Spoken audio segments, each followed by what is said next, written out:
हमारी उनके प्रति बड़ी निष्ठा है, बड़ी कृपा हम पर करते हैं।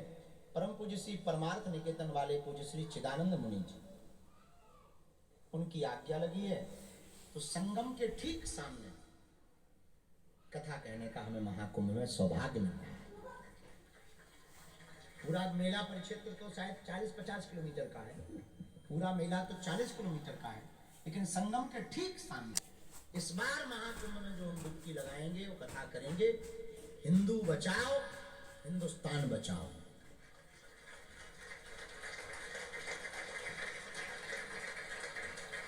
हाँ, हिंदू जगाओ हिंदुस्तान बचाओ, यही अभियान चलाने के लिए कथा करेंगे। क्योंकि वहां हमने सुना 40 करोड़ लोग आने हैं, 2 करोड़ लोग ही दिल्ली चले गए, सो खेलो चाहिए तो हमें 40 करोड़, पर बस उसका उद्देश्य यही है, हिंदू जगाओ हिंदुस्तान। बात भी सही है, कोई गलत तो।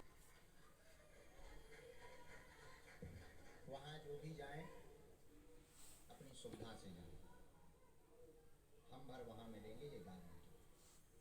तो तुम इसी चक्कर में जाओ कि वाह जगन्नाथपुरी में होटल था, कमरे भी थे, चाय भी लो पूरी भी लो।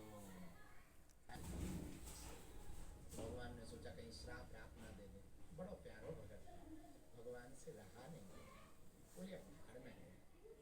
तो कितनी अद्भुत बात, तो दुनिया को खुद लग गए, वो माने नहीं था अपने असली स्वरूप।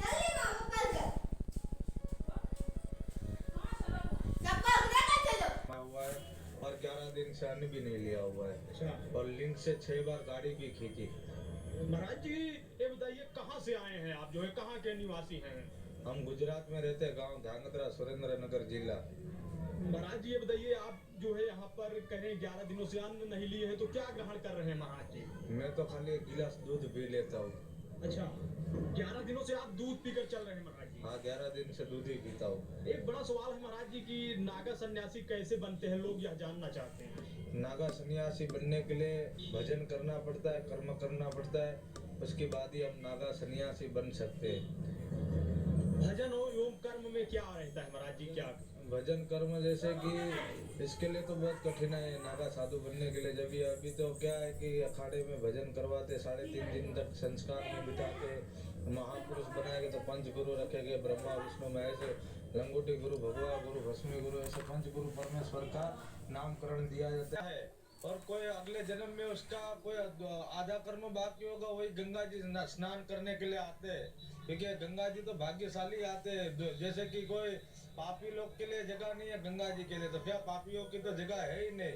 हम कोई अच्छा कर्म करते हैं, कोई अच्छा दान पुण्य करते हैं, और कोई इसकी पीढ़ी ने भी दान किया होगा ना, तो इधर इसका फल जरूर मिलता है। महाराज जी आप कह रहे हैं अभी अपने लिंग से 6 बार क्या किए? 6 बार मैंने गाड़ी अपने लिंग से खींचा हुआ है, और 4 व्हील भी खींचा हुआ है। उस 4 व्हीलर? हाँ, 4 व्हीलर भी मैं खींचता हूँ अपने लिंग से। जरूरी है कि हर किसी के साथ कोई भी मजाक यहाँ पर ऐसा ना किया जाए जिससे किसी की भावनाएं आ तो आना है आपको टीवी पर। अच्छा कैसा लग रहा है? अच्छा लग रहा है।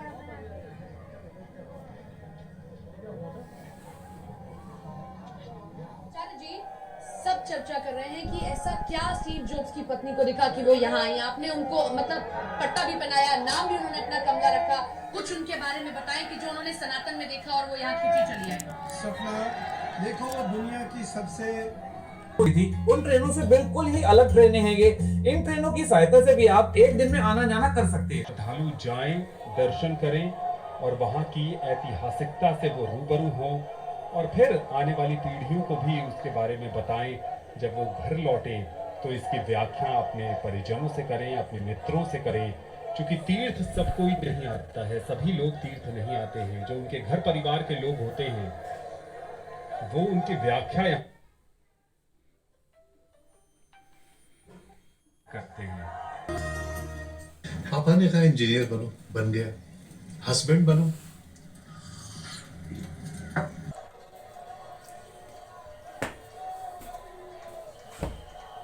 थोड़ी चर्चा अक्षय वट की और करें तो अक्षय वट वृक्ष बरगद का प्राचीन पेड़ है। जो नए लोग, जो बच्चे जो ये प्रसारण देख रहे हैं और जिनको अक्षय वट के बारे में जानकारी नहीं है, तो ये बरगद का प्राचीन पेड़ है, लेकिन ये कोई आम पेड़ नहीं है।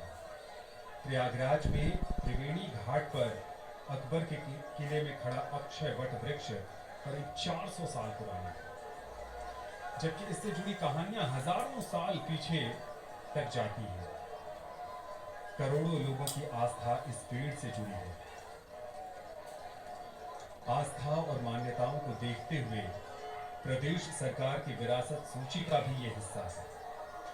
सरकारें उन इमारतों या वस्तुओं को विरासत सूची में रखती हैं।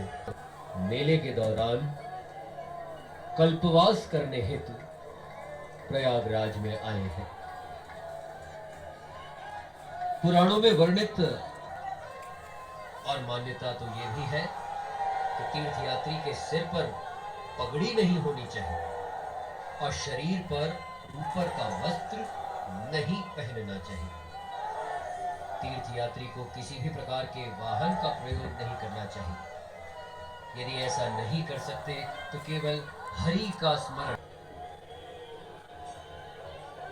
शताध्यायी के अनुसार तीर्थ यात्रा की तिथि पंचांग और शास्त्र के अंतर्गत निकाली जाती है। प्रथम दिन में सिर्फ एक बार भोजन करना चाहिए। दूसरे दिन वह खाद्य पदार्थ खाना चाहिए जिसकी आहुति दी गई हो। तीसरे दिन व्रत करना चाहिए और मुंडन कराना चाहिए। चौथे दिन स्नान के बाद गणेश पूजा करनी चाहिए और साथ ही अपने इष्ट देव की पूजा करना चाहिए। लगातार प्रवेशाई